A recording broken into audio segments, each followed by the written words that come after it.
Attacking football. Attacking football. Attacking football. Hello and welcome back to the Attacking Football podcast. This week we're going to be talking about Premier League Game Week 12.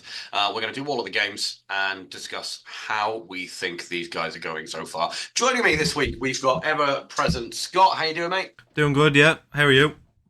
Get in there, mate. Get in there. Back after a couple of weeks off. So apology to everybody for no podcast last week. Liam, welcome back to the show, mate. How are you doing? Not great. I hate doing this show. I got bullied last time, so not great. That doesn't look like it's going to change this week either. Okay, we'll see. Yeah, okay. Listen, we've got a debutant this week. Attacking football writer Yassine. Yassine, welcome to the show, mate. How you doing? I'm fine. How are you? Happy to be here. Good. Yeah, we're good, mate. We're good. It's nice to have you on the show. We've been trying to get you on for a little while now. For those of you who don't know, Yassine does our weekly predictions against Alex and against Scott. And Yassine, you are bottom of the league at the moment. Am I right? Yes, I'm bottom of the league. Alex just locks his way every week into one or two good results, and he gets all the other games wrong, but he gets the 3 points for 2 games, and he jumps over, and it happens every week. So It actually, sounds like Sounds salty. if we calculate till the 85th minute or so, I would be the first of the league. Everything Yeah. gets destroyed for me in the last 5 minutes or so. But games So I don't don't- end after 85 minutes, Yassine. So you're just going to have to suck it up, mate. And it sounds like you being bottom of the league, you are the perfect person to have on our podcast talking about our predictions for this week's game. So let's get into it. First game of the week, Saturday, 12:30 kickoff. We've got Leicester against Chelsea. How we feeling about that, boys? Because Chelsea are having a really good season against my better judgment. Yeah, I think Leicester are probably going to get absolutely smoked here. I mean, They're going to take a kick in, yeah. there is a little bit of spice to this one because it's Maresca coming back to Leicester. To be fair, there's a bit of spice to it. Like, Yeah, Yeah, but that's I would. Is it at the King Power or at Stamford Bridge? it's at the King Power. It's at the King Power, yeah. I would not be surprised this game was closer than we thought. Actually, Mm, I don't know, man. I mean, Leicester are 15th in the table with 2 wins in their last 6. And it's Chelsea not a are great 3rd look, in the but- table. So, I mean, I just think Chelsea- it's that additional rivalry could go. But I mean, I like you seen speak. mate, Chelsea are Chelsea are the winning- second highest goal scorers in the league this season. Chelsea are winning this game with ease. I don't Yeah. know till now how Leicester has 10 points. Really, they are one of the worst teams in the league, if not the worst. I don't know how they got to 10 points. I I don't mean, think they had- anybody does. I mean, they had the same number of Manchester United at some point. I don't know how. That doesn't Oh, mean we that all know how Manchester United don't have any points. They were let's not Eric. go there. Eric, Um, if you're watching this, we love you, buddy. Come back. So, in terms of our FPL followers, are we thinking Cole Palmer's a decent shout for a captaincy choice this week? yeah, I'd take Cole Palmer and then add another player who will probably be discussed later on. Probably the top choices this week. Yeah. I mean, with it's Leicester, going to be a toss-up, isn't it? well, Leicester, they pretty much got all their points against the lower half teams. Like they Yeah. draw against Palace, Everton, wins against Southampton. So like they pretty much got most of their. They drew against Tottenham too. Yeah, they the did, and first they game did. of- Yeah, they did, yeah. They did beat Bournemouth too, who have beat a few big hitters, but still most of their like games have been against the bottom half sides. Yeah. And Spurs. Yeah. Yeah, but I mean, there's a chance Cole Palmer might not make the game. He's carrying a knock. Yeah, Oh. we all know usually those small knocks are just ways for players to get out of international games. Right before the Just international break. to get a bit yeah. of rest in. But no, players really care about international duty, just like the fans really care about each of the international breaks that we have every 6 weeks. Oh yeah, I really enjoy getting hammered 6-0 by England or 5-0. I can't even remember what it was. That was great fun. Way the lads, Thankfully, we well done, don't- guys. We don't have any until March, thankfully. Yeah. That's true. That is true. Okay, so by unanimous vote, I think we're all going for a Chelsea win. Yeah, Yeah. no, I still think Chelsea win. I just don't think it's going to be like a hammering like people expect. But I still think Chelsea win. Okay. Moving into the 3:00 kickoffs. Arsenal against Forest. So Arsenal need a win more than probably anybody else in the league at the moment. Yeah, Arsenal, I really haven't been great. Even watching them play this season, they kind of look just standard, like boring, lack of creativity. Yeah. Like, Okay, we're going to make Yassine go last because I think he's got a lot to say about Arsenal. But I mean, this game is good. I mean, with how solid Forest are defensively and the fact like this could be a tough game for Arsenal. It's is it home or away with Isco? I haven't seen. It's at the Emirates, but I could It's at the Emirates, I could very much see this ending as a 0-0 draw. To be honest. So yeah, I'm going to say surprise me. something now that none of us would have predicted that would be a sentence if we'd made it at the start of the season.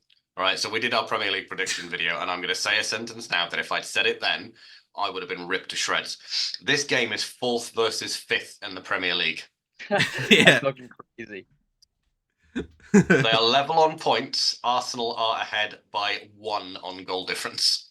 It doesn't make any sense to me either because, like, Nottingham Forest, a decent group of players, don't get me wrong, but with Nuno Espirito Santos as manager, I'm a Spurs fan.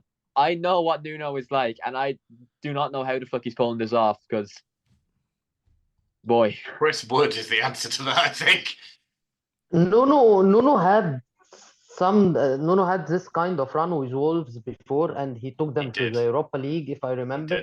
Nuno knows how to handle these small teams, sit in a low block, play on the counter attack, use set pieces. Actually, this week I'm going with a Forest win at the Emirates. They won at Anfield, and they will win at the Emirates. They will win. Jesus, that's a bold. They will win. We all know Yassine hates Arsenal, to be fair. I don't hate Arsenal. I just think they're overrated. Yassine hates Arsenal, guys. No, I don't. I just think they're overrated. Actually, they are a good way for me to love Arsenal. So every year they think they are gonna win the league, and we all know they are not. So, but I just think they are an extremely overrated team. Okay. That's if you're going for a Forest win, who's going to be the key man for Forest? Who's going to make that win happen? From a FPL perspective or from a football perspective? From an FPL perspective. I'm going Elanga. Elanga? Yep, he has enough pace to hurt Arsenal on the counter attack. Be right back. Just because you nailed on a Forest win, I'm just going to transfer Elanga into my side. Just 1 second. Saying that Ben White is injured. Is Ben White injured? Yeah, he had an operation, I think, and I think he's out for a month or so. Timber is out as well, isn't he? That's a lot. No, I think Timber's fit.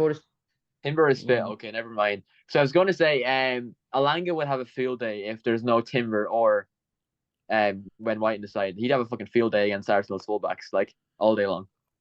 Yeah.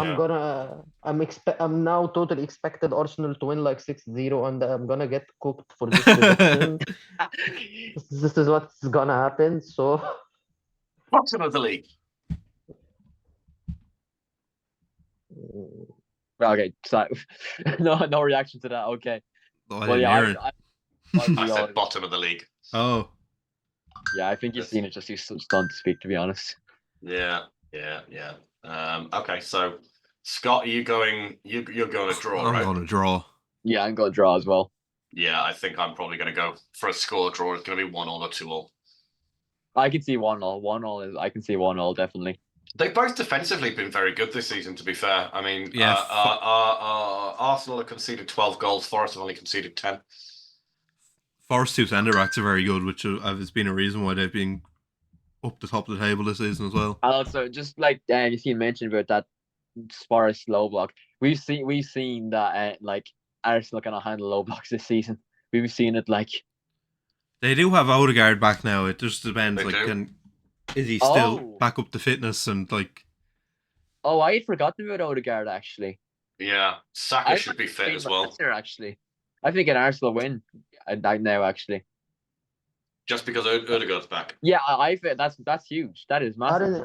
Aren't Saka and Rice injured? I think they got out of Chelsea game, and Arteta said he doesn't know when they will be back. after the Chelsea game. It Yeah, looked he, like he did say it didn't look too good, but we all know Arteta and his mind Yeah. games with injuries. If Pep Guardiola FPL teaching if about how Arteta gives you bad news, it's good news, and if he gives you good news, it's bad news. Correct. Once again, he's Pep Guardiola 2.0. It's the exact same. can we please not compare them? Thank you. I think I'm gonna love having you on the podcast. Honestly, yes, genuinely, I think it's gonna be a lot of fun. Okay, Aston Villa, Crystal Palace, and again, you could toss this one up one way or the other. Palace are having a difficult start to the season, but they've had some really tough games. Yeah. Villa are in, where are they? They're ninth in the table, which is probably a lot lower than they expected to be. But they've been playing Champions League football, and Yeah. the squad's a bit stretched. Like they're ninth, but they're only a point behind third. So They are. I mean, to be fair, there is 4 points separating 13th with 4th. Where Manchester United again, just for 13th. Yeah. I I won 13th. I wonder why. No, I no. literally did it. To be fair though, that is 4 points, and then like the next 4 team points, after yeah. Man United is West Ham on 7. So it's kind of like there's a big difference there. Yeah. I'll allow it. But I think You'll allow it. What do you mean you'll allow it? I mean we are only 1 point below the Tottenham, so it's fine. I heard they are the best team in the Yes. country, so Yeah, far from it, pal. Far from it. We'll talk. Anyway, Yeah, so man. Aston Villa against Crystal Palace. I think that's probably going to be a draw. no, I say Villa win. I think similar to what we said about Forest, we wouldn't expect them to be up there in the table. I think we wouldn't have expected Crystal Palace to be in the relegation zone. I think they've been pretty much one of the worst teams in the league this year. Do you think so? Yeah. They've just not looked good at all. They can barely score goals. They're conceding a lot of goals.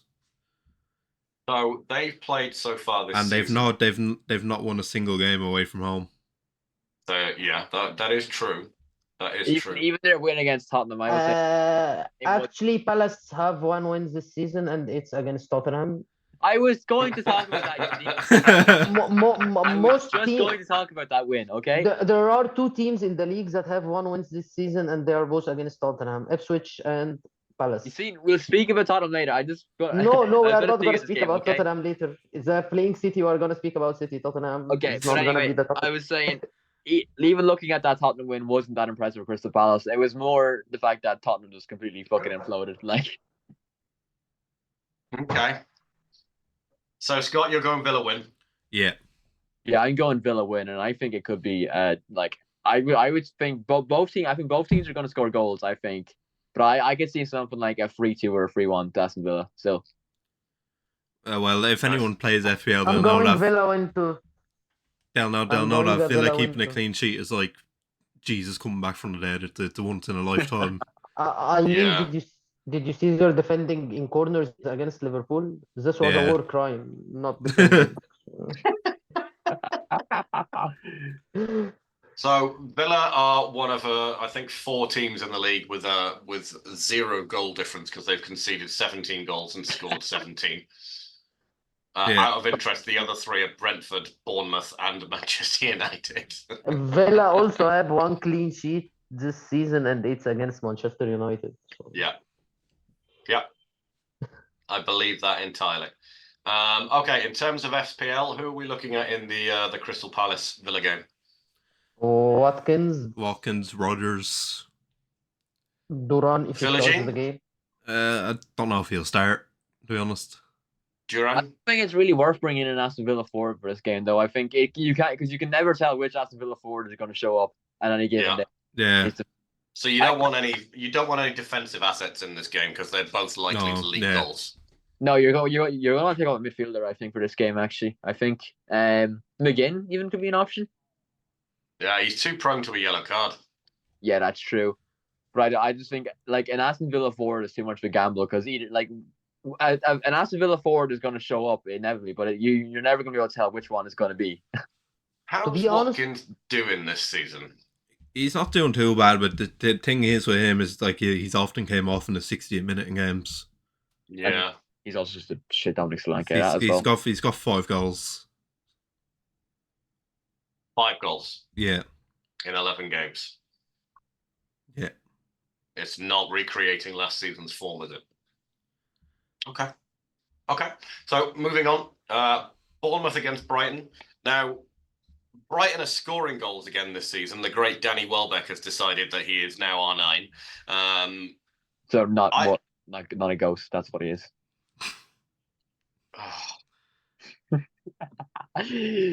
Oh, I can't do this again with you, Liam. I can't do. I don't have the energy.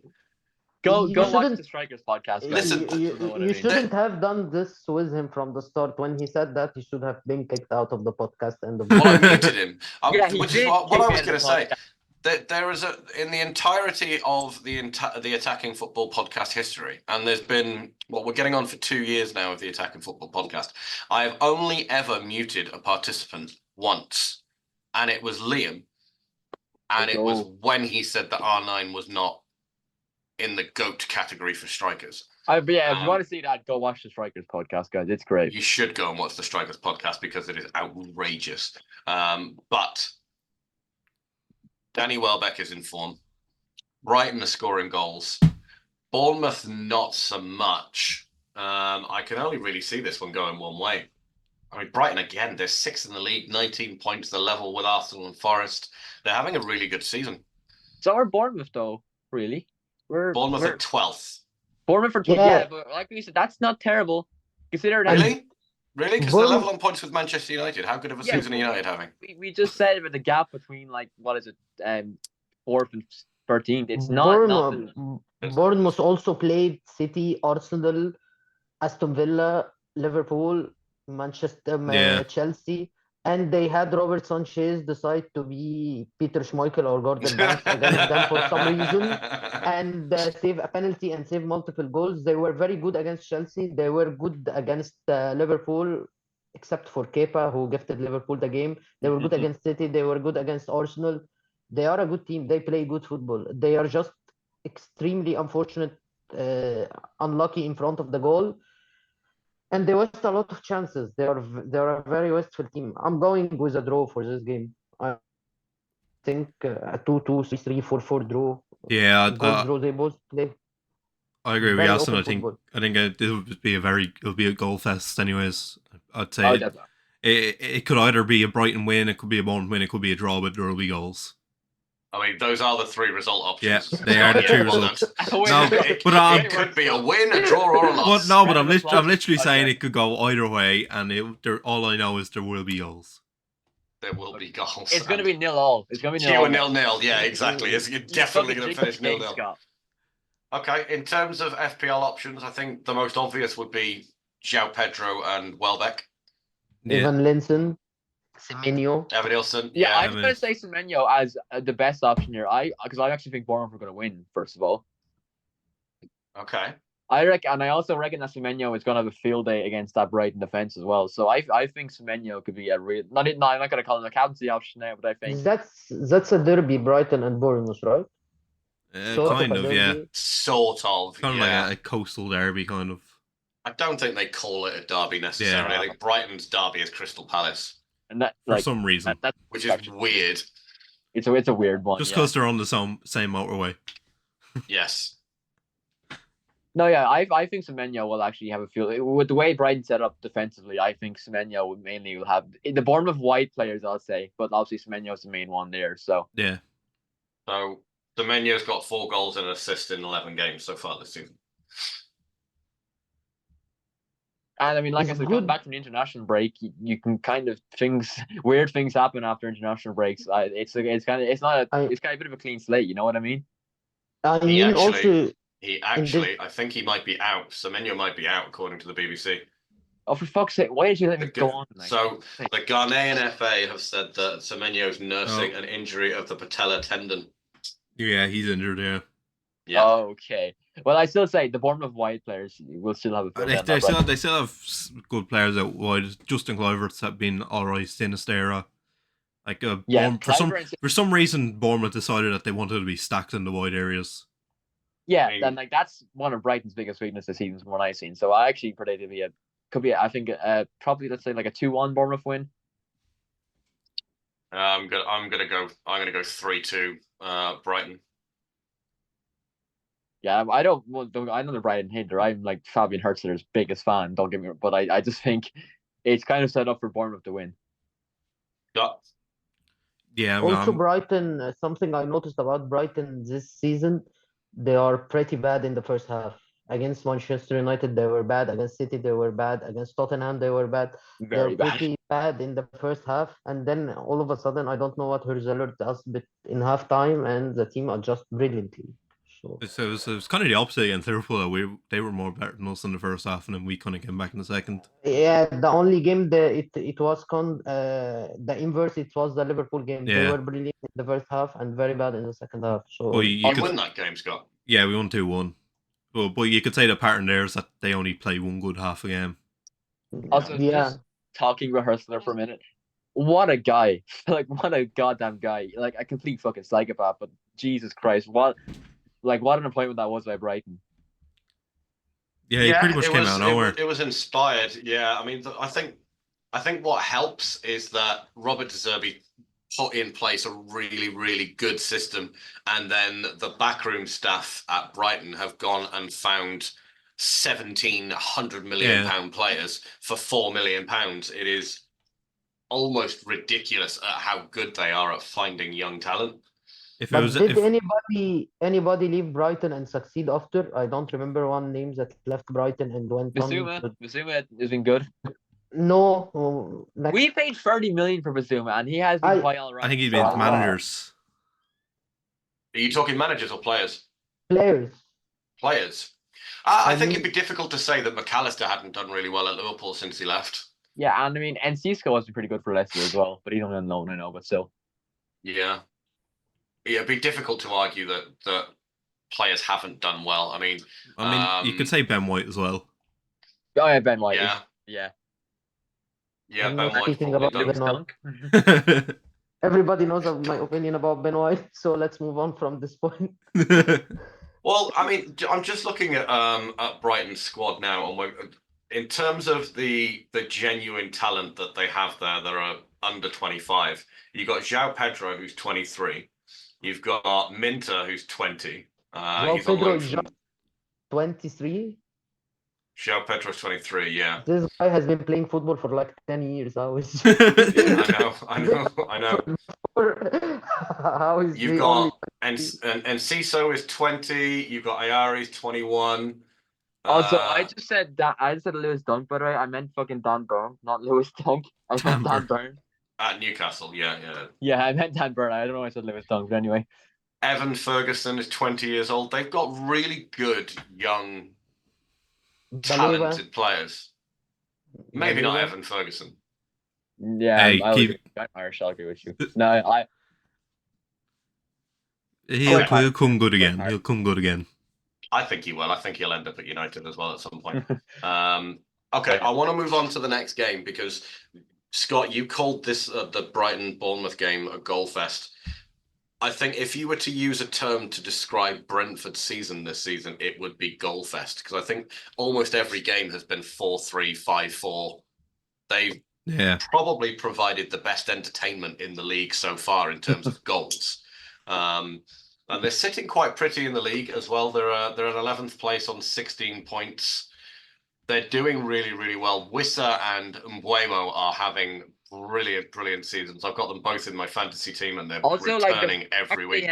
In fact, they lost Wissa as well for quite a while, for a decent amount of time, and they didn't really look much worse off for it. Yeah, I mean, he's been fit all season. I think last season they lost him for almost all of it.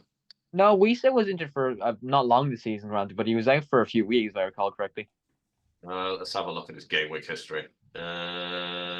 Yeah, Wissa was in one of them. He missed 3 games: Tottenham, West Ham, and Wolves. Yeah, I remember. I actually remember writing an article when Wissa got injured, but I thought it was a lot longer than it was. But even during those games, they did not look much worse off when it came to scoring goals. Well, the 3 games that they missed him for was Tottenham 3-1, West Ham 1-1, and Wolves 5-3. That's what I mean. That's 5 goals in 3 games without their main one of their main attackers. That's not terrible. Yeah. Yeah. Yeah, this is just gonna be another goal fest, and this time it'll probably be a one-sided goal fest.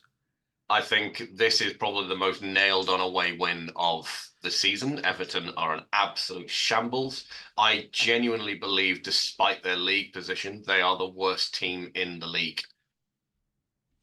Yeah, but they have Dwight by McNeil. a distance as well. By a distance. I genuinely believe they're worse than Southampton. Could you imagine taking Dwight McNeil out of that Everton team? They would genuinely be breaking Derby County records. They honestly, I don't disagree with you. I feel sorry for Jared Branthwaite because I think he's got all the talent in the world, and he's been made to look a little bit amateurish in a side that is set up to concede goals. I think he's barely played though this season, has he not? He's been injured for a lot of it, but he's been back for I think the last 3. Yeah, and they've had a perfectly good centre back on the bench, and they just didn't use him. And yeah, there to my homeboy Jacob Ryan, never got it. What a terrible signing for him. How do we feel? I'm actually going with an Everton win this week. That's why you're bottom of the league, Yasin. Yeah, hear me out. Brentford are good against teams when they set up on the low block and play on the counter. Sean Dyche is an expert of setting his. I don't know what Sean Dyche is doing this season. I haven't watched a lot of Everton, but Sean Dyche still knows how to coach a low block well. He didn't forget how to do that. Yeah, to be. I think they. Yeah, you seen, but you just said that Brentford. Everton just make amateur mistakes, and you've gone on to say about like how Sean Dyche sets up low blocks. Like it's kind of just kind of made a point in Brentford's favor. To be fair, Branthwaite has only played two 90 minutes this season so far, and he's only conceded 1 goal in those 2 games. That was against Southampton. No, he only played 2 minutes against Southampton. I was against Palace. Yeah, he played 90 against West Ham. Yeah, it was 0-0. Yeah, and he's made 4 appearances, but 2 of them were only he played for 4 minutes and played 2 minutes. Yeah, yeah. So I mean, Everton could look defensively better, but based on what we've seen so far, I feel like Brentford I feel like it's going to be like a 3-1. How long do you think Sean Dyche keeps his job for? Because he was brought in to steady the ship and keep Everton up, which he did, in fairness to him, because they were, when Lampard left, they were in a really, really rough spot. And he did sort of steady the ship, but he hasn't kicked them on. And I don't know if that's got to do with what's going on upstairs and the takeover and what happened with 777 Capital. And I think he'll stay there as long as they have a 3-point gap to the relegation zone. I think he'll be a manager as long as they keep a gap to the relegation zone. Just because they have the new stadium coming next season and they don't want to take a risk and then become a championship team with that brand new state-of-the-art stadium. Which nobody will go to. Also last season, Everton finished with, I think finished with like 48 points or something. They had 9 points deducted. Yeah. And if they kicked on with Sean Dyche last season, if they didn't have the point deductions, they would have finished, I think, 9th or 10th. They weren't a bad team last season. They were a good team. I disagree with that. They were an okay team. They weren't a good team. They were an okay team. For the quality of players they have, I mean, their best player is Dwight McNeil. So, I mean, Dwight McNeil's a fucking baller, to be fair. But I mean, like, it's not Sean Dyche's fault. There's no way. Like, the only reason they're even an okay team and not like an absolutely god awful team like Russell Martin Southampton. I'm sorry, Alex. Like, is Sean Dyche. Yeah, I'd agree with that, to be honest. But for as long as they're in the position that they are, they're not going to let the players go, are they? They're going to let the manager go. And with new owners coming in, they may very well not be as patient. I think no matter what happens, I don't think Sean Dyche will be Everton manager next season. It's the new owner. The new owner is going to be Dan Fritkin, right? Yeah. It's probably the guy wanted Frank Lampard for Roma. So good luck to Everton. See you in the championship. See you in the championship. Okay. We're looking at four Brentford wins here, yeah? No, Yasin, you said you were going Everton because you're a psychopath. I'm going Everton because I'm a psychopath. I decided to be a psychopath and go with all of the week with bold predictions. So let's see how it's going. Smoke it from last place, guys. Smoke it from last place. Yeah. Being last place, what do I have to lose? True. I mean, a loss, even worse, maybe. If I was talking to people of an FPL persuasion, I would be advising them to take Brentford defensive assets, to be perfectly honest, because I don't think Everton are going to score. But let's move it on to our next game. Fulham against Wolves. I see this Thoughts, boys? only going one way, and that's a Fulham win. I think you're probably right. I think Wolves look okay in attack, and they have good players such as Cunha and Strand Larson, but their defense has been absolutely horrendous this season. Yeah, like, but I think 27 goals conceded. Yeah. The thing about Wolves is they're not like a team that they will kind of perform for about maybe 60 minutes, and then they'll just completely fucking fall apart in the last 30. Like we've seen it against Newcastle, we've seen it to a degree against City, we've seen it against Chelsea. They also conceded a lot. I'm going with a Fulham win this way. I think Fulham has been one of the best teams in the Premier League this season, defensively and in attack. But Wolves also concede a lot of goals. No, and against Chelsea, they conceded 6 goals from 1.8 expected goals. Against Newcastle, they conceded 2 goals from 0.5 expected goals. So they concede some goals that I don't know how they conceded. Every player just remembers how good he is. I watched that Newcastle game fully. That was complete bullshit. That was two screamers. Newcastle scored 2 screamers. That was fucking dark magic going on. I watched the entire game. That was Gary O'Neill set up perfectly. It was, and then the fucking Fabian Schär bangs in like a fucking 25-yarder. It's I don't know how. What do you do in that situation? But at the even against Liverpool, they were good. They were not bad against Liverpool. They didn't play bad. They weren't bad against City or Chelsea either. No, I disagree with that Chelsea one. I watched that game and literally Chelsea scored a goal, Palmer to Madueke, and then they done the same again. And then they done the same again. They scored the exact same goal about 4 times that game. And they did not learn from a mistake at all during that game at all. Scott, be quiet. I'll rephrase that. They were, like I said, they were good for 45 minutes against Chelsea, and like they completely fall apart. It's yeah, well, games are 90 minutes, aren't they? Thanks, Scott. Yeah. So far from Scott, we've had you can either win, draw, or lose a game, or you can have a game go for 90 minutes. Yeah. Yeah, I mean, he's not wrong though, which is a position that you're quite unfamiliar with, to be honest, Liam. Can we talk about Muniz for a second? Because we were all expecting big things from him this season. It just hasn't really kicked on. I only expected big things because of that cat man on Twitter. Now Blue Sky, Hindu monkey. HM, you prick. Yeah, I joined the train and the train never showed up. It didn't, no. But here's the weird thing about Fulham. I don't know, like any Fulham FPL asset has. I don't know how the fuck where these points are coming from. Who is scoring the goals? I don't even know. Everybody. Everybody. Jimenez, Smith Rowe, Iwobi is getting in on the action. It's fucking everybody. You can't pick up a Fulham FPL asset. It's like it's fucking spinning a wheel. You've got Harry Wilson coming off the bench scoring fucking wonder goals. The best bet in Fulham, if you want a bet, it's gonna be whether Jimenez or Smith Rowe. Yeah. I think the best Robinson. the best FPL asset coming out of Fulham is Leno. But to be honest, no, Fulham have a very tough stretch after the Wolves game. They still to play Chelsea, Manchester. They still to play Chelsea, Liverpool, Arsenal. They still have and I think Newcastle too. Fulham also self-destructs against good teams. They self-destructed against Chelsea and against City. I mean, it's a good thing Wolves aren't that good then. So Bernd Leno is averaging 3.5 points a game in FPL, which is decent return for a goalkeeper. It's quite good. I had Leno last year, actually. Yeah, but I don't think Fulham were as good last year as they are this year, and they certainly weren't as good defensively as they are this year, which is strange considering they lost their best defender in the summer. Who? What's it? The guy that went to Chelsea. Oh, but they replaced him with Anderson, and Anderson is a good defender. Anderson is a very good defender. How the fuck did they pick up Anderson for that price, by the way? I don't understand Crystal Palace's thought process behind that one, but anyway.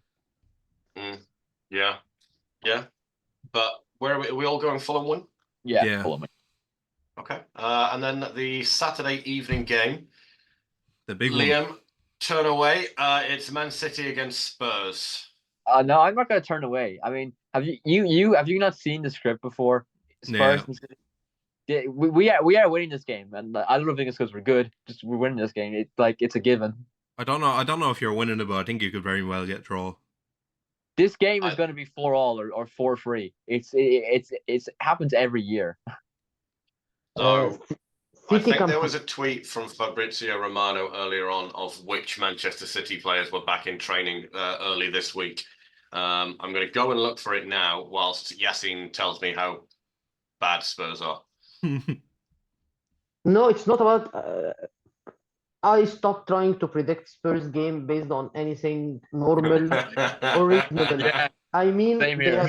they have been in City and Aston Villa only to go out and lose to Ipswich. So I'm Yeah. not predicting something reasonable for this team anymore. All till right, the so end of the Yassine's season. prediction is no prediction apparently. But I'm going here with the other team, Manchester City. City, if they lose this game, they go to Anfield next. They may find themselves very well 11 points behind Liverpool after 13 games. There's no way City are not winning this game. There's Yeah. no way City are not winning this game. You've just jinxed the game now. Spurs are going to win. So This is a must-win for City. I found the tweet. Kevin De Bruyne, John Stones, Jack Grealish, Manuel Akanji all back in training for Manchester City this week. It doesn't matter. R9 himself could come back into his fucking prime for this game. It's Spurs and City. Nothing is a given. Nothing is a given in this game. I think one of the big facts, like Dylan said it before, is like City are very vulnerable on transitions. But when they have Rodri, there's literally that whole weakness is literally just gone. But now they don't have Rodri, and it's being exposed a lot more this season. Spurs are very vulnerable in everything. So okay, let me speak for Sakisine. Okay, we get it. You hate Ant Postecoglou anyway, but like I don't hate him. I think he's overrated. So okay, you think everyone is overrated. You see, get back to it. Okay, anyway. Like Scott was saying about City's transition, Spurs are fucking insane in transition, and that's like so ironic because they're a possession-based team. But if you look at like the games they've had less possession in, it's the games they've gone on to do like really well in. You look at the Brentford game, the 3-1, for example. So like Spurs are a counter-attacking team that are playing possession-based football, and it makes zero sense. Wonderful. nothing makes I sense. still with think Spurs City anyway. win. So I basically, do not see a world in which Manchester City go four games in a row losing. City need to win this world game. doesn't exist. City need to win the game. And the thing is, I think they use. It's not gonna be a good game, but I think Guardiola knows that he can't lose this one and then goes to Anfield. If he loses to Anfield, it's 11 points after 13 games. It's gonna be very tough to catch Liverpool. Yeah. Well, I'm saying Spurs win, and I think Dejan Kulusevski is going to break that ball for his hearse. He's like. I also don't Christ. think City. I also don't think City were that bad. I have watched the game against Sporting. Yes, they lost 4-1, but they could have killed this game well before Sporting equalized. Against Brighton, they had like 3 or 4 chances to put some distance between them and Brighton. They still missed it. The thing with City right now is that they don't understand. They don't have the margin of error they had the past years. They can't go on and waste 5 and 6 chances and then expect to come back and win the games. This is not gonna happen this season. They need to take their chances to win games. And City they still lost have to Spurs. they still have a Spurs team playing Ben Davies and an 18-year-old at right back. Just point that out they there. still have a Viking robot in attack who can score from half a chance. So I think Guardiola finds a way to win this game, and I think he finds a way to keep City on track at least until the January transfer window, where they go out and spend like £1 billion to. We're going to be the team that ended Man City's title charge. That's brilliant. Liam, let me ask you something, right? Yeah. Let me ask you something. Okay. Let's just pretend that it's just you and me here for a second, right? Yassine and Scott, okay. They're not here, right? This is a safe space. Can you honestly tell me, hand on heart, that you are that confident that Tottenham are going to win this game? It is Manchester City. I would never be more confident in anything in my life. Spurs win. Would you like to put your money where your mouth is, Liam? Okay, it depends. It depends on what I'm putting on the line here. Well, you are that confident, so it shouldn't depend. Okay. Yeah? All right. Okay. If Man City win, you will be on the podcast next week wearing an Arsenal shirt. I will buy it for you, and I will ship it to you. and you will wear an Arsenal shirt. And do you know what it's going to say on the back? What? North London is red. Okay. And Okay. is Spurs win? If Spurs win, you choose, man. Okay. I can't think of anyone right now. I'm taking that bet, by the way. Absolutely. What do I do? It's an interesting one now. We've already done LA in a Liverpool shirt, so there's no point doing that again. I mean, I'd love to get Dylan in a Man City shirt. Actually, can we put Dylan on the line here? Dylan's not here. It's Dylan's just you not and here. me. Dylan's not here Safe to defend space. himself. Just you and me. Can we just I mean- force Dylan to do it anyway? No. Okay. Well, I mean, I guess we'll make you wear a Man City shirt then. But I mean, you've already done it, so I've never worn a Man City shirt. you've Right? worn Liverpool Thankfully, one though. That's even thankfully, worse. Like, I never will. So that's Ooh. fine. Okay. I will offer two things, right? Two things. You will Okay. wear a Man City shirt and you will come on camera and say R9 is not a goat striker. I'll do one or the other. Okay, well we'll do the Man City shirt then. Okay. There we go. Lovely. I love making games a little bit more spicy. Okay. By the way, children who are watching, gambling is a loser's game. No betting. Don't do it. You can bet fun things like forfeits. Do not gamble money. It's an idiot's game. We're talking okay. to you, Alfie. We're talking to you here. Yeah, we're talking to Alfie and all the children of his generation. Apart from Liam, are we all in agreement Man City win this game? No, I think it's Yes. going to be a draw. You think it's going to be a draw? I think it's going to be a draw. Yes?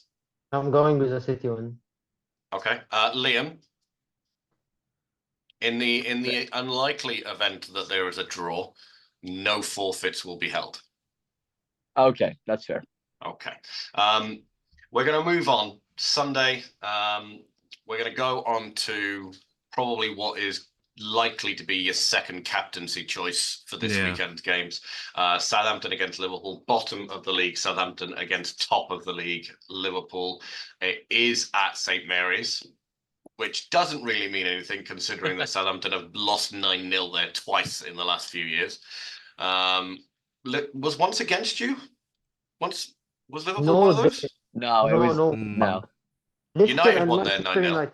Leicester and Man United. United won at Old Trafford, not at St. Mary's. Was it? Yeah, it was United and Leicester. It was Leicester. Yeah, United and Leicester. Yeah. Leicester, the one. Leicester hold the record for the biggest away win of all time, which is that 9-0. Liverpool's 9-0 was against Bournemouth.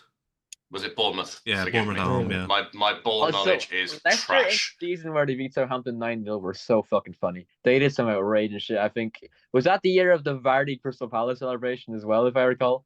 The same year. Was that also the year they won the FA Cup? It Might could have have been. been. That Might have been. I think it was that last season under Brendan Rodgers. Leicester were just fucking hilarious. It was such a good watch. But we're not talking about Leicester. We're talking about Southampton and Liverpool. Yeah, no, Liverpool, obviously. I genuinely don't see anything other than Liverpool win here, and I think it's probably going to be open season for Liverpool forwards, whoever Arne Slot decides to play. I'm going to say it now, right? I don't think Salah's the captaincy option here because I think this has been a trap that happens so often in Liverpool games where they will go on to win like 5 or 6-0, and Salah will get maybe 1 goal and 1 assist. That's a captaincy option. Yeah, but you could. That is captaincy option. That's true. Yeah, but there's also the random fucking I don't know a Cody Gakpo hat trick or something random is gonna come. I mean it's possible. Liam, what's your rank in FPL? Probably higher than yours, I would imagine. You reckon? It's in the millions, but I think it's still higher than yours. So yeah, it's possible. But I'm doing the no Salah, no Haaland challenge this season, so my rank is always going to be lower because of that. I took Haaland out as well. I don't have Haaland or Salah anymore. So but you have had them. I have haven't had them. Yeah. Okay. Yassine, Southampton against Liverpool. Give us your tactical knowledge. Every reasonable thing says that Liverpool are gonna win this game, but for some reason I see this game as a trap game for Liverpool. They have been rolling, they have been playing very good. They are the most complete team in the Premier League. Unfortunately, I have to say that they have been the most complete team in the Premier League for the first 11 weeks. But for some reason, I think Southampton played very well against City in the Etihad, and they played very well against Arsenal in the Emirates. So I can see this game being a trap game for Liverpool entering it very confident, easy game. Let's go. It's gonna be an easy win. Southampton feeling a bit of injustice after what happened in Wolves' game. Players fighting for Russell Martin, putting their all on the line. I can see a surprise in this game. Just a surprise. I think Southampton may do something here. Taking their performances against City and Arsenal, I think they. I think I'm gonna be crazy and say they may get a point or get a win in this game. They are due some big result some way, something to go their way. I don't Look at know. What I Scott's will, face. Look what at I Scott's will face say, right now. He's raging. yeah. No, What see, I will say is, let's not get carried away with league position after 11 games. No, I mean, Scott, I was 100% Liverpool are the best team in the first 11 games. But I just see this game. This game reminds me of 2 seasons ago when Southampton were bottom of the league in April, went to the Emirates and took a 3-1 lead and destroyed Arsenal title bid once and for all. You can see this happening in this game, especially after an international break where everything is so chaotic, and also most of Liverpool players were on international duties while Southampton have been working with their team with nobody on an international duty for 2 weeks. You can see Southampton springing a surprise there. yeah, but The I think reason- the most reason- of our key players haven't been on international duty. Like Salah stayed back. Van Dijk was allowed to return back to Liverpool after just the first Dutch game. Alisson's back from injury. He didn't go on international break. Not sure about Trent's injury, if he's going to be back fit for this game, but it seems he'll be fit for the City game Alisson's anyway. okay. But he didn't go on international break. So I think most of our key players that you'd expect to go on international break haven't gone on international break. Diaz, Scott- Szoboszlai, McAllister, Endo, I think Curtis Jones, most of the team, barring Salah, was in the UAE opening a bookstore, or I don't know what he was doing, but he had some events in UAE.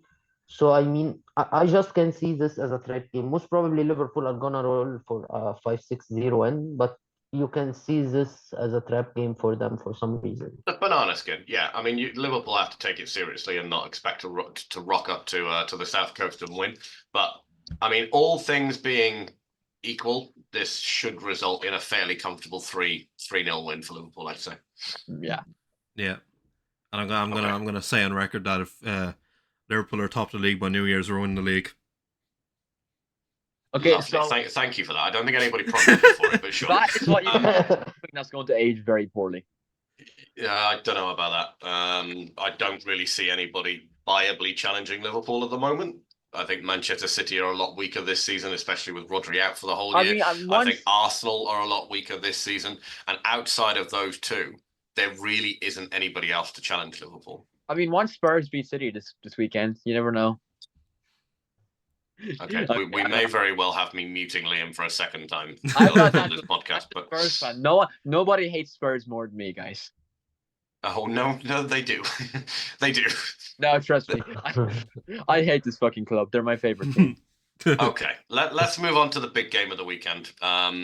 Ruben Amorim's very first ever game in charge of Manchester United, away at the Tractor Boys.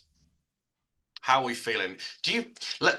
I think it's going to be a fairly unanimous four-person win for Manchester United here. Genuinely, if you take your bias out of the equation, right? Just 1 second, Liam. I'm more interested to know whether you think Ruben Amorim is going to come in his first game and immediately change the Manchester United system to 3 at the back. Because that's how they've set up in training so far in the videos that we've seen. I don't think he's going to play in a four-man back system. He's gonna play 3 from the first game. You think so? Which may force us to watch Anthony, God help us, at right wing back or left wing back.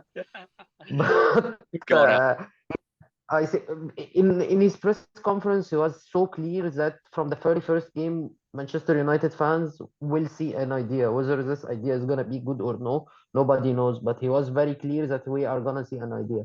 Like you said, we have been lining up in training with 3-4-3, so I don't see him changing it for the game.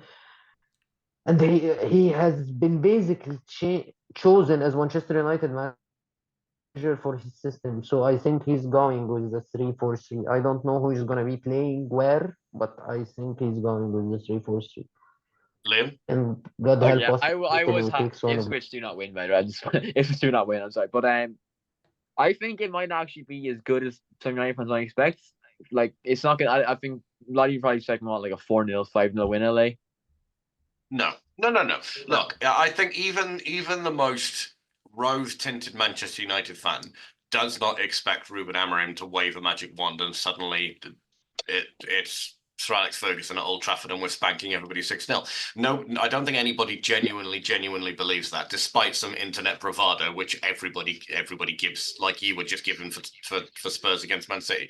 That does exist, but nobody ever really believes it, which is why I wanted you to put your money where your mouth is. I do expect to see some improvements, and I do expect to see a different style of play to what we've been used to under Eric Ten Hag. I believe, Did we have a style of play under Eric Ten Hag? which is why I Oh, said yeah. different.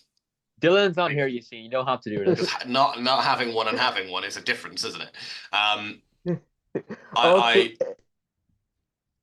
I honestly think it's going to be hard going at first. You generally tend to get that new manager bounce, don't you? When a new manager comes into the club, where you get some results, and typically that happens because the board fire a manager when they know there's some easy fixtures coming up. So they leave the old manager in charge for the hard ones, and then the easy ones come along and they install a new manager for that. That looks very much what's happened here. We're starting off at Ipswich, and we've got a few easy games before we roll into, I think it's Manchester City in a few games' time, 4 or 5 games' time. Arsenal on the 4th of December. Arsenal on the 4th of Okay, December. fine. We have Ipswich, then Bodo Glimt, and then Everton. Then we go to the Emirates to play Arsenal. There you go. So 3 relatively straightforward fixtures before a difficult one. And I think those 3 fixtures will be experimentation time for Ruben, where he goes, I need to see what this squad are capable of. But that's just my opinion. Scott, I know you've been following this quite closely. What are your thoughts? Look, like you said at the start, for Man United wins. I'm not quite sure on that. I feel like a draw could be very possible here. I think you're going from a team playing from a distinct formation for the last 5-6 years, 4 at the back, to a completely new type of system and a 3 at the back. Not sure if United have the exact profiles Ruben Amorim needs, and I'm not sure in a week's worth of training he's going to be able to hammer that in. Whereas you've got definitely not. No. And United they've been terrible in front of goal. They can't score goals. They have the same amount of goals scored as Ipswich. So I don't think it's stone cut and dry that United win this game, to be honest. Yeah. Also, am I right? Because I haven't really been keeping up with Amorim that much. Am I right in saying he likes the centre backs kind of play on the ball a little bit? Yeah, definitely. Yeah. And here's the thing. I watched Ipswich absolutely fuck Spurs a few weeks ago. Yeah, but they can press the centre backs. They can seriously press the centre backs. So that's going to be a huge threat, Mike. I'm not necessarily concerned about Ipswich pressing centre backs. I think one of the starting centre backs that we have, and you'll know him because he partners your centre back at international level, in Martinez, is probably in the top 5 most press resistant defenders on the planet. Genuinely, and that's without bias. He is very good on the ball, and he's very press resistant, which is why he works next to Romero for Argentina. But here's the thing: Spurs' centre backs are good ball playing defenders as well. You can't deny that because of the fact that Spurs' build of play from the back has been pretty good this season. And being able to play a pass and being press resistant is a very different thing. Romero is a good ball playing defender, and you really can't deny that. He had, you know what I mean. You can't. I know you can't deny it at all. And I'm not. I'm saying they're different things. I'm saying being a ball playing defender and being press resistant are different things entirely. Yeah, but Spurs' centre backs seemed pretty press resistant from this season because obviously the biggest threat there is exploiting the high line, but they seemed press resistant, and then Ipswich came in and they pressed the shit out of them, and it was really successful. So, I thought Spurs were press resistant going into the Ipswich game, and then they pressed the shit out of us, and it's kind of the same thing you're describing here. United have quite a few injuries at centre back as well, don't they?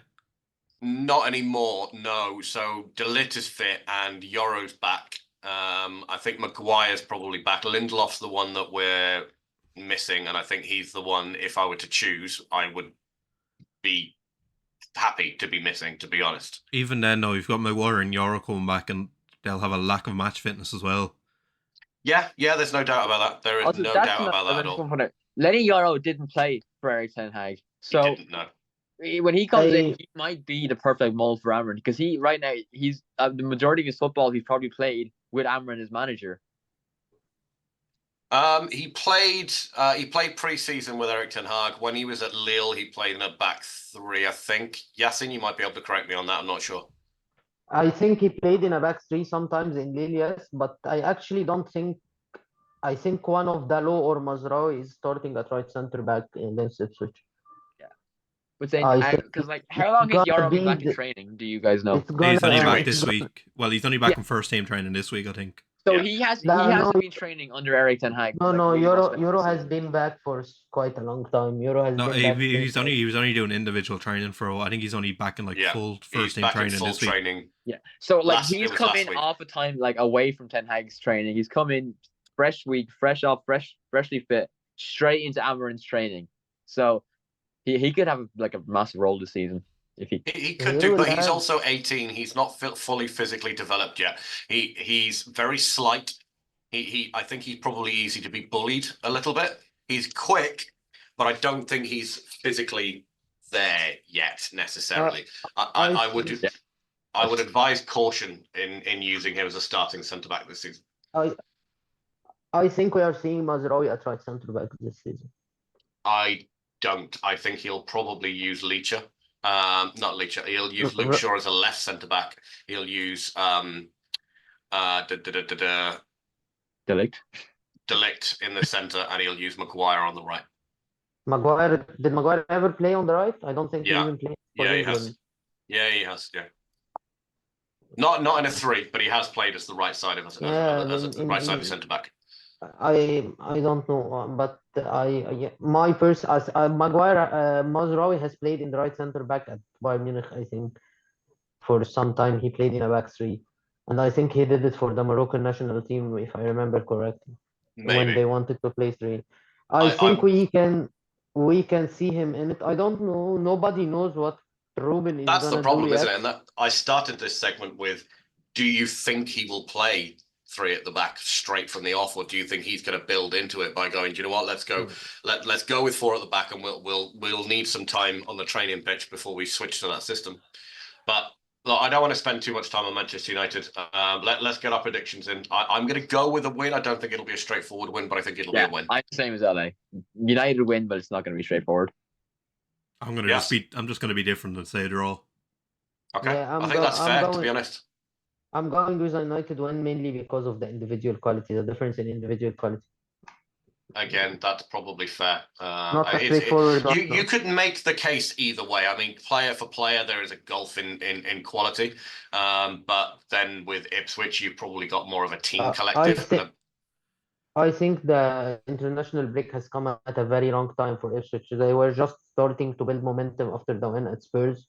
Yeah. And they just came to them in a very wrong time, playing a team with a new manager bounce, with a vast difference in quality. Every player in this Manchester United squad is gonna go out and play like they are fighting for their lives. So I think it's gonna take some time. Ipswich are gonna start the game better, I think. But I think that the individual quality will prevail one way or another. United are winning that game, but I agree with all of you. It's not going to be straightforward at all. And I don't expect Ruben Amorim to come all of a sudden and turn Manchester United into prime Barcelona or Sir Alex Ferguson team. Yeah. Okay. Although I expect to go in at the Emirates anyway. But this is gonna come when Arsenal games come, not now. Okay, final game of the weekend, Monday Night Football, is Newcastle against West Ham. Now, again, if you're looking at it from an FPL perspective, there's a number of options here for you, not least of which is Alexander Isak, who I think is probably a contender for player of the season so far this season. What? Yeah. Huh? Yeah, Alexander Isak has been What fantastic. the fuck are you smoking? Alexander Isak has been fantastic this season. Absolutely fantastic. Let's go all Donald Trump and fact check Alexander Isak with his 4 goals. with his 9 appearances. Yeah. Yeah, I think he has been fantastic. When he's played, he has been absolutely He has fantastic. fucking played, though. He played 9 games of 11. That's fine. 9 of Yeah. 11 games. That's fine. Yeah, he's been very, very good this season. Very good this season. But to say player of the season, you've got a striker who's got 4 goals in 9 games. Contender, but it's you and I have had this debate before. It's not just about play. It's not just about scoring goals. It's about generally how you play. Your whole argument on the fantastic. strikers debate was that their one job is to score goals. Yeah, that is And true. But we also said the argument. Well done. We have also said that there are different facets of being a striker. Otherwise, your argument of Luis Suarez versus Cristiano Ronaldo falls to pieces because you said that Luis Suarez is much more of an all-round game. So I'm making that same argument that Isak has been fantastic this season. You're arguing with yourself from but you can't make a different argument against your own argument because then which argument that you're making is the invalid argument. Fickle. It's fickle. Do you know what it is? It's right, is what it is. I am right. Okay. Alexander Isak has been phenomenal this season. I'm not saying he is the player of the season. I'm saying he is a contender for player of the season with the way that he's played. Can I just say Dominic Solanke is third season contender then as well? Because he's like, You can say whatever you like. That's absolutely fine. Freedom of speech. But like he's done pretty similar to Isak, so why not? Okay, that's fine. Look, Isak has scored in his last 3 consecutive games. He's got an assist as well.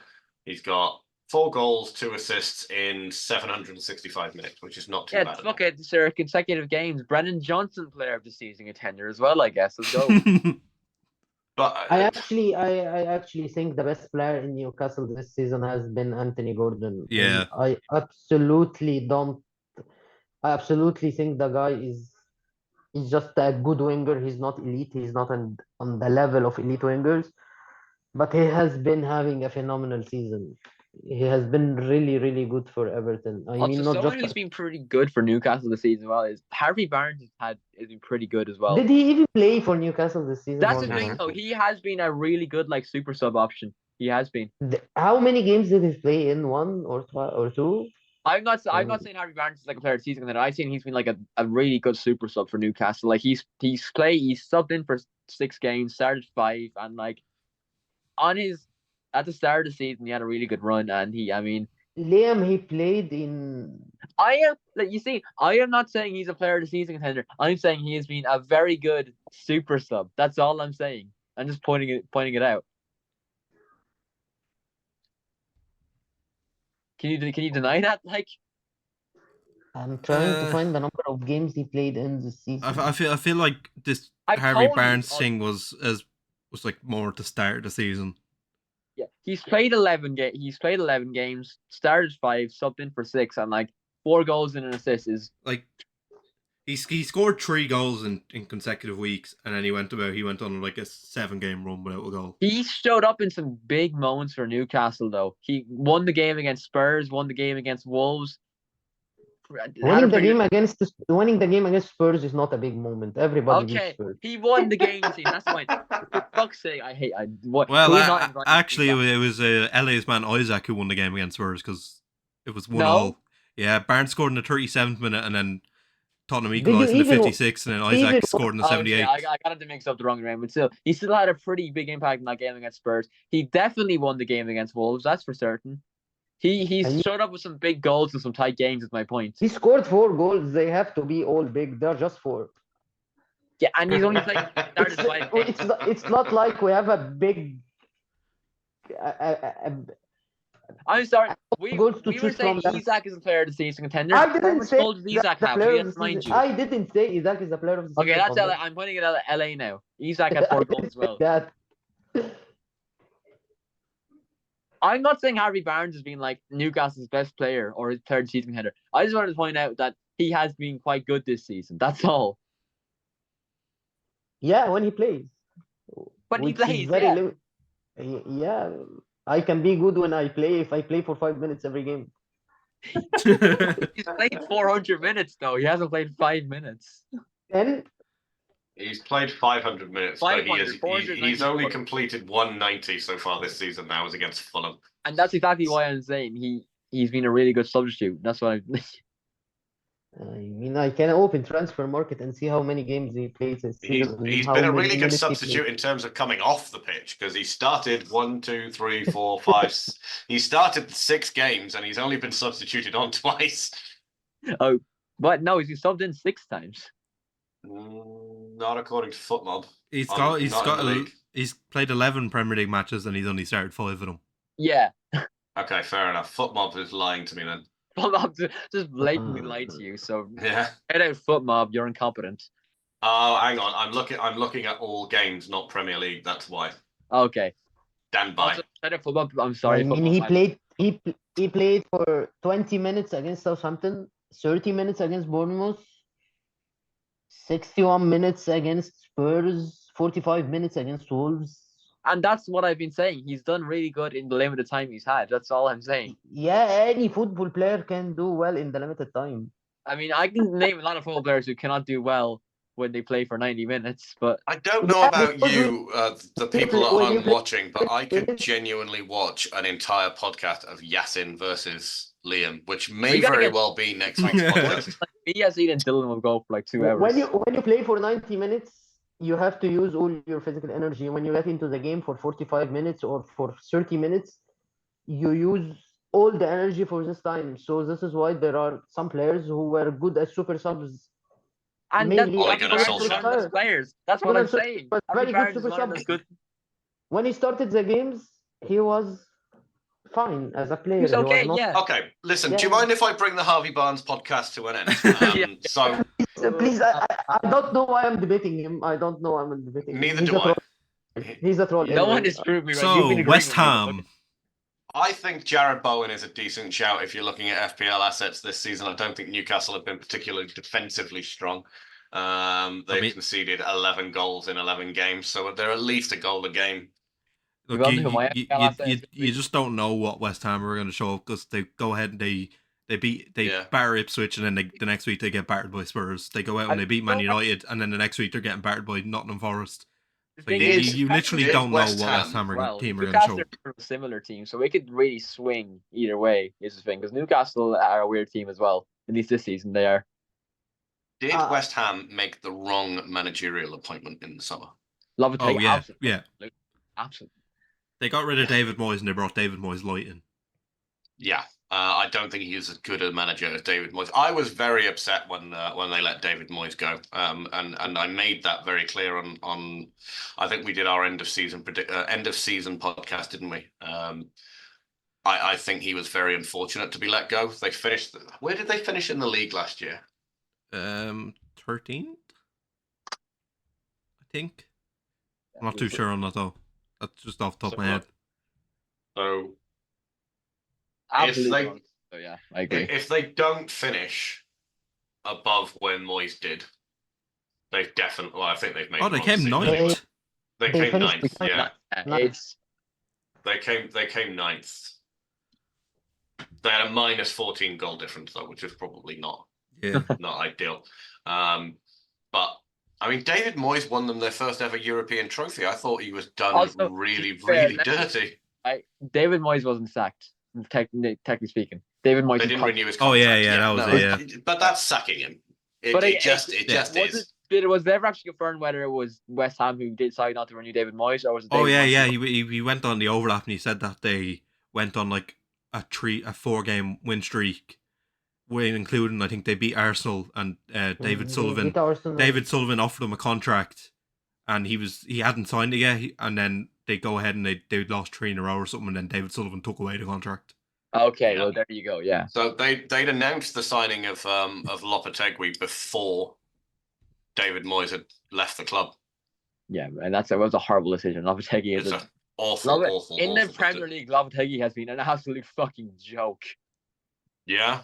I Yeah. don't, Look, so ever since he came over, for Wolves, fucking god awful. West Ham, he's been pretty substandard so far. That West Ham team is really good. That has it is a good team. It's a good team, and they've made some good signings. Like Crescencio Somerville was a brilliant signing. He's a fantastic player. They also signed Max Kilman, didn't they? Yeah, they signed Todibo as well. Like their signings in the Todibo. summer were very good. How are you this bad with those 3 fucking brilliant signings? That's actually. In our Premier League predictions podcast, which you should go back and rewatch because everything that we said in there was wrong. If in that Premier League predictions podcast, I think more than me said that West Ham may very well be the surprise package, and I think all 4 of us who were on that podcast said that West Ham had by far and away the best summer transfer window of anybody. Everyone did. It was the talk of the town at the time. Like, yeah. It's also real similar with Crystal Palace as well. A lot of people had Crystal Palace real high up going into the season and just didn't come off either. It's the same thing. But then they decided to sell all their best players at the end of the window. They did. I was going to say they're benefiting from a very, very strong end to last season where they were I think they were top of the form table over 10 games. They did really, really well. But a lot of that was because Elise was putting himself in the shop window for anybody who would come in and buy him. I still have more faith for Crystal Palace to turn it around than I have for West Ham to turn it around. Yeah, I think that's fair. I trust Oliver Glasner a lot more than Julian fucking Lopetegui. Like, yeah, but again, we just a second ago, half an hour ago, we were talking about how little a gap there were between 13th and 4th, and West Ham are only 3 points off that. They're 3 points behind United, and they've scored more goals than United, but they've conceded more goals. Yeah, look, the West Ham are kind of in the midway point. They're 5 points off the relegation zone, and they're 6 points off Europe. So yeah, their season still has a chance to go either way. If they sack Lopetegui, yeah. Well, no, if they sack Lopetegui, there's the only way is up, as the old saying goes. Yeah, because Lopetegui is a fucking fraud. I don't think that West Ham were wrong in letting Moyes go, but I think they chose the wrong person to replace him. If they wanted to improve their style of play and the way they're playing, I would have gone personally for someone like Gary O'Neill, for example. Yeah. I mean, Gary O'Neill is a very good shout. Was Ruben Amorim an option for West Ham, by the way? Was he an option? I remember there was a bit of talk. He flew over and had talks, he turned around and went home again, and then he apologised to Sporting and the fans for having gone. If they had gotten Amorim, I think they would have been a fucking machine this season, because they had that back three would have suited them perfectly with Kilman, Todibo, and Kilman. Kilman, Todibo, and Kilman. They playing him twice. Yeah, Two Kilmans. So good they played him twice. So good he's cloned himself. 2 Max Kilmans is better than 1. Cloneman. God. Okay. Predictions. Are we all going Newcastle? Because I feel like I'm going Newcastle. Yeah, I feel like Newcastle will win this. I'm going Newcastle too. I'm tempted to make Isaac my captain for this game. Captain Harvey Barnes, guys. I would actually think making Isaac as a captain this weekend is a good shout. Newcastle have turned at the start of the season. Newcastle were getting points, but they were playing very bad football. After their game against City, where they drew 1-1, they turned a corner. Newcastle now are really playing good. They returned to the level of 2 years ago under Eddie Howe. They are intense on the ball. They press well. They create chances. They return to being a team that is an annoyance in defense. I think they are pretty good right now. I can see Newcastle ending this season in the top 4 the way Arsenal are playing right now. Okay, but I think we kind of. I'm not considering Tottenham. Okay, I'm not. Okay, let's talk about Tottenham. I don't like Tottenham anyway. Okay, but anyway, we were saying there was going to be like a wild game that was a bit of a trap. You said like Liverpool, Southampton, maybe. United, Ipswich, not be straightforward either. I think this game is a game that's just going to be weird. I think Newcastle are absolutely the better team than West Ham, but it's that one game this week that's just going to be strange. It's going to be like a 2-all thriller or something. And Isaac is still a captaincy option in that case, but I'm going a draw. So in terms of captain's options for this week, we're going Cole Palmer, Mo Salah, and Isaac. And Dejan Kulusevski. I don't know who that is, but okay. Yeah, who? Haaland is a good captain shout, actually.